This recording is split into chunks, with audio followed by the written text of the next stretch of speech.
Hello बच्चों, कैसे हैं आप लोग। मैं आपका शैलेश सर आप लोगों के लिए फिर से एक वीडियो लेकर आ गया हूं। ये वीडियो बच्चों जैसा मैंने ऊपर लिख दिया है क्लास 10th का होने जा रहा है। टॉपिक का नाम हमारा है लीनियर इक्वेशन टू वेरिएबल। मैं आप लोगों को थोड़ा सा मेमोराइज करा दूं। मैंने आप लोगों को दो टॉपिक क्लास 10th के बता दिए हैं बेटा। पहला टॉपिक मैंने आप लोगों को रियल नंबर पढ़ा दिया, 2 या 3 पार्ट में वीडियो थी। उसके बाद मैंने आपको पॉलीनॉमियल पढ़ा दिया, वो भी 2 या 3 पार्ट में वीडियो थी बच्चों। उन वीडियोस को देखने के बाद आप लोगों को काफी कुछ समझ में आ गया होगा आई होप। अब मैं आप लोगों के लिए तीसरा चैप्टर स्टार्ट कर दिया है जिसका नाम है linear equation in two variable. बच्चों आप लोग सब लोग क्लास 9 से पास होकर के क्लास 10th में आए हैं। ईमानदारी से आप लोगों ने अपने एग्जाम भी दिए होंगे और पढ़ाई भी की होगी, ऐसी मुझे उम्मीद है। अच्छा, क्लास 9th में बच्चों linear equation in two variable आप लोगों ने पढ़ा था, लेकिन क्लास 9th में जो linear equation in two variable था वो बच्चों जस्ट एक इंट्रोडक्शन था, लेकिन तो भी वो इंट्रोडक्शन आपके लिए बहुत काम आने वाला है क्लास 10th में। जैसा कि मैं आपको बताऊं, लीनियर इक्वेशन टू वेरिएबल कि अगर मैं स्टैंडर्ड फॉर्म आपको लिख के दिखाऊं तो ये ax plus b y plus c equal to 0 के फॉर्म में होता है। कोई भी लीनियर इक्वेशन टू वेरिएबल उसका जो स्टैंडर्ड फॉर्म होगा बच्चों वो होगा ax plus b y plus c equal to 0। इसी फॉर्म में होगा बेटा। इस फॉर्म में जो आपने क्लास 9th में किया था वहां पर आपको ना एक इक्वेशन दिया था। यहां पर हमारे पास टॉपिक का है linear equation in two variable. अगर मैं इसमें वर्ड लगा दूं पेयर, यह है बेटा पेयर। एक्चुअली इस चैप्टर का नाम pair of linear equation in two variable है। पेयर का मतलब क्या होता है, जहां पर भी दो चीजें जोड़े में हो जाए उनको बोलते हैं पेयर। तो पेयर ऑफ लीनियर इक्वेशन किस तरह का होगा, आपको अब इक्वेशन जो दिए रहेंगे वो कुछ इस फॉर्म में दिएंगे 2x minus y plus 4 is equal to 0, x plus 2y minus 3 is equal to 0। ऐसा क्वेश्चन आपको दिया होगा। इस टाइप के आपको दो क्वेश्चन एक साथ देंगे।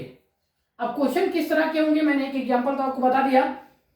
अब हम बताते हैं कि इसकी प्लानिंग कैसे करें, इस पूरे चैप्टर को सॉल्व करने। Linear equation in two variable में एनसीईआरटी की बुक में थोड़ा अलग तरीके से पढ़ाया गया है, मैं थोड़ा अलग तरीके से पढ़ाता हूं।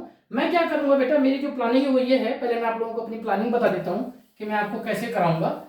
इस पूरे के पूरे चैप्टर को आप देखेंगे तो इस चैप्टर को हम लोग लगभग 2 पार्ट में डिवाइड कर सकते हैं। एक पार्ट में मैं आप लोगों को पढ़ाऊंगा सोल्यूशन। क्या पढ़ाऊंगा बेटा, सोल्यूशन कि linear equation in two variable के हम लोग सोल्यूशन कैसे करते हैं। दूसरे पार्ट में मैं पढ़ाऊंगा आप लोगों को सॉल्युबिलिटी। सॉल्युबिलिटी रुकिएगा, condition for solubility, condition for solubility मतलब सॉल्यूशन करने की क्या कंडीशन है वो पढ़ाऊंगा। सॉल्यूशन में आप देखिएगा 3 तरीके के हम लोग सॉल्यूशन सीखेंगे, मतलब मेथड सीखेंगे जिससे हम सॉल्व कर सकें। पहला मेथड हमारा बेटा सब्स्टिट्यूशन मेथड, स्पेलिंग मिस्टेक होगी तो देख लेना बेटा, थोड़ा मैनेज कर लीजिएगा। Substitution method. दूसरा मेथड मैं आप लोगों को पढ़ाऊंगा बेटा एलिमिनेशन मेथड। ओके, एक और मेथड मेरे पास है, उस मेथड का नाम है जो मैं आपको पढ़ाने वाला हूं, उस मेथड का नाम है बेटा graphical method. Graphical method. Okay, तो ये 3 मेथड मैं आपको कराऊंगा। इसके अलावा बेटा पहले क्लास 10th में एक मेथड और हुआ करता था क्रॉस मल्टीप्लिकेशन मेथड, लेकिन आज थोड़ा सिलेबस रिड्यूस कर दिया गया है इस 2-3 सेशन में पिछले, तो वहां से क्रॉस मल्टीप्लिकेशन मेथड हट गया। अगर आप लोग बोलेंगे कमेंट में मुझे बताएंगे तो मैं वो मेथड भी आपको बता दूंगा। एनसीईआरटी में क्या किया गया है, ग्राफिकल मेथड सबसे पहले पढ़ाया गया, लेकिन मैं सबसे पहले आपको सब्स्टिट्यूशन मेथड पढ़ाऊंगा। ये दोनों मेथड अलजेब्रिक मेथड हैं। पहले हम ये मेथड पे कमांड करेंगे, फिर हम ग्राफिकल मेथड करेंगे और सबसे लास्ट में हम कंडीशन फॉर सॉल्युबिलिटी कर लेंगे। ये पूरा का पूरा चैप्टर हमारा फिर हमारे कंट्रोल में आ जाएगा। आज मैं आपको जो पढ़ाऊंगा बेटा वो पढ़ाऊंगा सब्स्टिट्यूशन मेथड। जैसा कि मैंने आपके लिए क्वेश्चन लिखा था, किसी भी तरीके का क्वेश्चन बना सकता हूं। अब 1-2 क्वेश्चन मैंने लिख के रखे हैं, थोड़ा आसान हो जाएगा उसको करना। अब देखिएगा मैं क्वेश्चन आपके लिए लिख रहा हूं। जैसे हमारे पास एक क्वेश्चन है कि सॉल्व, क्वेश्चन ऐसे लिखा होगा सॉल्व। क्या सॉल्व करना है, 2x plus y is equal to 7, एक इक्वेशन है बेटा। दूसरी इक्वेशन है 4x minus 3y plus 1 is equal to 0। इन दोनों इक्वेशन को हमें सॉल्व करना है। क्वेश्चन लिखा होगा सॉल्व या find the value of x and y, दोनों का मतलब एक ही होता है कि हमें x और y की वैल्यू निकालनी है। तो इसको हम सब्स्टिट्यूशन मेथड से किस तरह से करेंगे बेटा, ये हमारा इक्वेशन नंबर 1 मान लीजिए, ये जो दिया इसको इक्वेशन नंबर 2 मान लीजिए। हम सब्स्टिट्यूशन मेथड का यूज करते हुए इस क्वेश्चन को सॉल्व करेंगे। क्या होगा सब्स्टिट्यूशन? जैसा नाम से पता चल रहा है, सब्स्टिट्यूशन का मतलब होता है किसी चीज को सब्स्टिट्यूट करना, मतलब किसी की प्लेस पे किसी को रखना, है ना। तो हम क्या करेंगे इस क्वेश्चन में, हम देखेंगे इक्वेशन नंबर 1 में 2x + y = 7 लिखा हुआ है, यानी किसी एक वेरिएबल की वैल्यू हम दूसरे के टर्म में लाएंगे। जैसे यहाँ पे या तो मैं x की वैल्यू निकाल लूं y के टर्म में, या y की वैल्यू निकाल लूं x के टर्म में। तो जैसा कि आपको दिखाई दे रहा है बच्चों कि 2x + y = 7 ले लिया मैंने। अच्छा, फ्रीडम है, आप चाहे इक्वेशन 1 लो या इक्वेशन 2 लो, जरूरी नहीं है कि आप इक्वेशन 1 या इक्वेशन 2 में से कोई भी मेरे कहने पे लो, अपने हिसाब से लो। लेकिन तो भी मैं आपको बताता हूं कि आप चूज कैसे करेंगे, ये मेरे एक्सपीरियंस का फायदा उठाइए। आपको देखो, उस वेरिएबल की वैल्यू को दूसरे के टर्म में लिखना हो जो इंडिपेंडेंट हो। इंडिपेंडेंट का मतलब जो अलग थलग पड़ा हो, बेचारा हो। अब यहाँ पे देखिए, इन सब में तो देखो x के साथ कोफिशिएंट है, y के साथ कोफिशिएंट है, लेकिन इस इक्वेशन में हमने देखा x के साथ तो कोफिशिएंट है लेकिन y के साथ कोफिशिएंट नहीं है, अकेला है। हम लोग जब किसी के ऊपर हमला करते हैं, किसी ग्रुप पर, तो सबसे पहले हमला किसके ऊपर करते हैं? जो थोड़ा सा निहत्था हो, जो थोड़ा कमजोर हो। अगर मैं देखूं तो इन सब में इक्वेशन इस इक्वेशन में y बिल्कुल कमजोर है, क्योंकि y के साथ कुछ भी नहीं है, कुछ भी मतलब केवल 1 है। तो आपको क्या करना है, 2x + y = 7 लेना है, समझिएगा। तो मैं क्या करूंगा, y की वैल्यू निकालूंगा, लिखूंगा 7 - 2x। आसान हो गया, डायरेक्ट हमें y की वैल्यू पता चल गई। अगर मैं किसी और को लेता तो उसका 2 नीचे जाता, वो मुश्किल होती। तो y की वैल्यू 7 - 2x आएगी। अब लिखेंगे put the value of y = 7 - 2x in equation 2। ध्यान रखना, जिस इक्वेशन से वैल्यू निकाली उसी मत डाल देना, ठीक है। दूसरे इक्वेशन में डालना है, मतलब इस इक्वेशन में डाल देते हैं y की वैल्यू। तो ये इक्वेशन है क्या, 4x है। यहां देखिएगा 4x लिख लिया, -3 y की जगह पर बच्चों मैं डायरेक्ट लिख ले रहा हूं 7 - 2x और +1 = 0। अब देखिए, ये तो 4x है, -3 से मल्टीप्लाइड करेंगे बेटा -21, ये 3 × 2 = 6x आ गया बेटा, ये +1 = 0 हो गया, ठीक है। ध्यान से देखिएगा, 4x और 6x एक साथ ले लें तो ये बेटा 10x हो जाएगा, -21 + 1 ले लें -20 हो जाएगा। 10x = आ गया बेटा उस साइड जाके +20, तो यानी x मुझे मिल गया बेटा, बहुत ही शानदार। x = 2, डायरेक्ट 20/10 करने पे बेटा 2 आ गया, इतना तो आप लोग जानते हैं, x = 2 आ गया। अब जो x = 2 हमारे पास वैल्यू आई ना बेटा, इसको हम क्या करेंगे, यहां डाल सकते हैं इसमें, तो हमें y पता चल जाएगा। y कैसे पता चलेगा, 7 - 2, x की वैल्यू कितनी आ गई है बेटा 2, x की वैल्यू जो 2 आई है वो हम यहां डाल देते हैं। यह है 7 - 2 × 2 = 4, यानी कि 3, y आ गया हमारा 3। तो आंसर क्या आ गया बेटा, x हो गया 2 और y हो गया 3, ये हमारा आंसर है। लो, 3 नंबर मिल गए आपको, है ना। मुश्किल था, आसान था, है ना। आप लीनियर इक्वेशन इन 2 वेरिएबल में सबसे पहला मेथड आपने पढ़ा सब्स्टिट्यूशन मेथड, इस तरह का मेथड जिसमें आपने देखा कि मैंने बताया कि किसी एक वेरिएबल की वैल्यू आप दूसरे में निकालेंगे और फिर उसको दूसरे इक्वेशन डाल करके सॉल्व कर लेंगे। एक बार दो बार देखिएगा, आप लोगों को आ जाएगा। अब होपफुली कि आप लोगों को ये आ गया होगा। इसी में मैं आपको आगे भी एक बताना चाहता हूँ। एक क्वेश्चन तो बच्चों मैंने ये करा दिया, एक मेथड मैं आपको और बताना चाहता हूँ। इस मेथड का नाम है एलिमिनेशन मेथड। अगर इसी क्वेश्चन को हम एलिमिनेशन मेथड से सॉल्व करते, जैसे सपोज दैट जो हमारे क्वेश्चन लिखा हुआ था, इसी क्वेश्चन को अगर एलिमिनेशन मेथड से सॉल्व करना होता, दोबारा मैं क्वेश्चन लिख दे रहा हूं आपके लिए। वो क्वेश्चन है, सॉरी थोड़ा सा मुश्किल हो गया है, मैं लिख रहा हूं क्वेश्चन। 2x + y = 7, एक इक्वेशन है बेटा। 4x - 3y + 1 = 0, यही था। इसको मैं सॉल्व करने जा रहा हूं आपके लिए एलिमिनेशन मेथड से। किस मेथड से बेटा, जैसे मैंने बोला था ना, दूसरा मेथड यूज करेंगे, एलिमिनेशन मेथड। देखिए एलिमिनेशन मेथड का मतलब क्या होता है बच्चों, एलिमिनेशन मेथड का मतलब होता है एलिमिनेट करना, मतलब किसी चीज को एलिमिनेट कर देना। एलिमिनेट का मतलब होता है गायब कर देना। यहां पर क्या करेंगे, इक्वेशन नंबर 1 मान लेते हैं, ये है इक्वेशन नंबर 2 है। यहां पर हम लोग क्या करेंगे, किसी एक वेरिएबल की वैल्यू को गायब करेंगे। गायब मतलब या तो x की वैल्यू हट जाए या तो y की वैल्यू हट जाए। कैसे करेंगे इसके लिए देखिएगा ध्यान से। आप देख रहे हैं 2x plus Y equal to 7 है और यहाँ 4x minus 3y plus 1 equal to 0 है। तो सबसे पहला काम तो ये करते हैं कि जो +1 था उसको लाके यहाँ -1 कर लें। ठीक, आप लोग अपनी कॉपी में कर लीजिएगा, मैंने बोर्ड पे इरेज करके कर दिया। अब हमें क्या करना है, इन दोनों इक्वेशन में किसी एक वेरिएबल की वैल्यू को, उसके कोफिशिएंट को सेम करना है।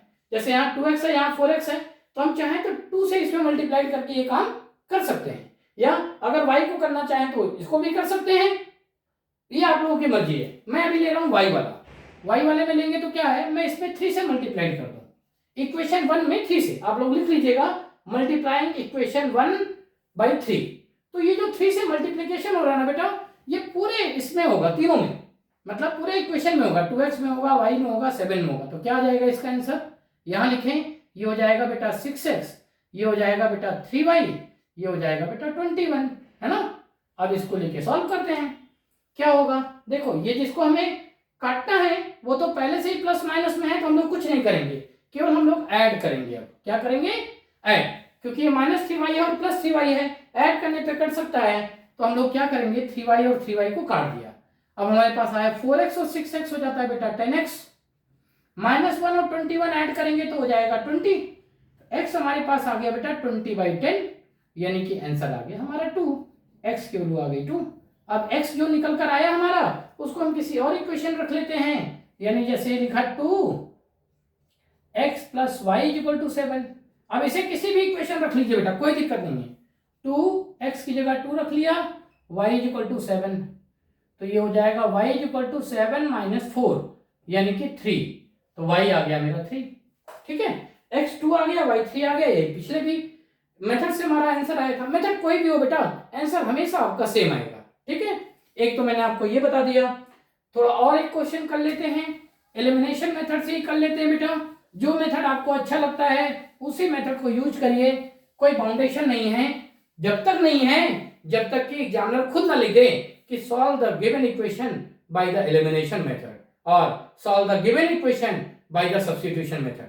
अगर उसने लिख दिया तो फिर आप बाउंड हो जाएंगे बेटा, आप उसी मेथड से करिएगा। अगर आपको नहीं लिखा, केवल लिखा सॉल्व, तो जो मेथड आपको पसंद हो, चाहे सब्स्टिट्यूशन पसंद हो चाहे एलिमिनेशन पसंद हो, आप उसी मेथड से करेंगे। एक क्वेश्चन मैं आपके लिए और ले रहा हूं बेटा, उसको भी देख लीजिए। क्वेश्चन है हमारे पास 0.8x + 0.3y = 3.8।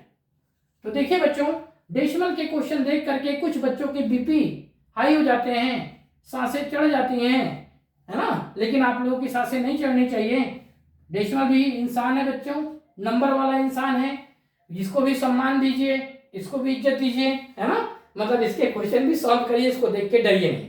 कैसे करना है हमें, इस बात को ध्यान से देखेंगे। अगर आपको इस तरह का क्वेश्चन मिल जाए तो मैं तो अपने बच्चों को कहता हूं कि आप डायरेक्ट भी कर सकते हैं या फ्रैक्शन बदल के करिए, लेकिन कोई फर्क नहीं पड़ता बच्चों, थोड़ा आप लोग बड़े हो गए हैं, डेसिमल के साथ भी थोड़ा बहुत करने की कोशिश करिए। देखिए 0.3y है और यहाँ 0.5y लिखा हुआ है, यहाँ 0.8 है और यहाँ 0.4 है। आपको क्या लगता है कौन से इक्वेशन में हम मल्टीप्लाई कर दें कि हमें कोफिशिएंट इक्वल हो जाए? मुझे तो बच्चों लग रहा है कि अगर मैं इस इक्वेशन 2 में 2 से मल्टीप्लाई कर दूं तो मुझे 0.8 मिल जाएगा। यही करते हैं, इक्वेशन नंबर 2 में हम 2 से मल्टीप्लाई कर दें, 2 से मल्टीप्लाई कर देंगे बेटा तो ये 0.8x हो जाएगा, ये हो जाएगा 1.0y हो जाएगा बेटा, और ये हो जाएगा 1.2।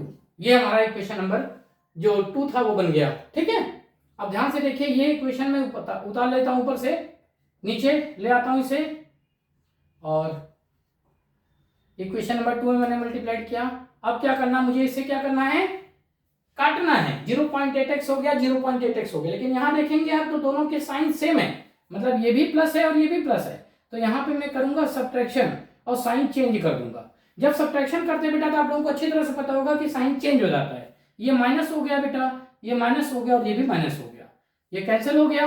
अब 1.0y और 0.3y दोनों माइनस में है, माइनस माइनस एडिशन होता है और साइन माइनस का आता है, तो पहले तो साइन ही लगा लो, ये सब गलतियां मत करना बेटा। 1.0 में 0.3 ऐड कर देंगे तो ये 1.3y हो जाएगा, -1.3y। अगर आप ऐड करके देख लें इसे, यहां पर 3.8 में 1.2 से करें तो ये 0.6 हो जाएगा, 3 में से 1 गया तो आपको 2 आ गया, 2.6 आ गया, वो भी नेगेटिव में आ गया बेटा।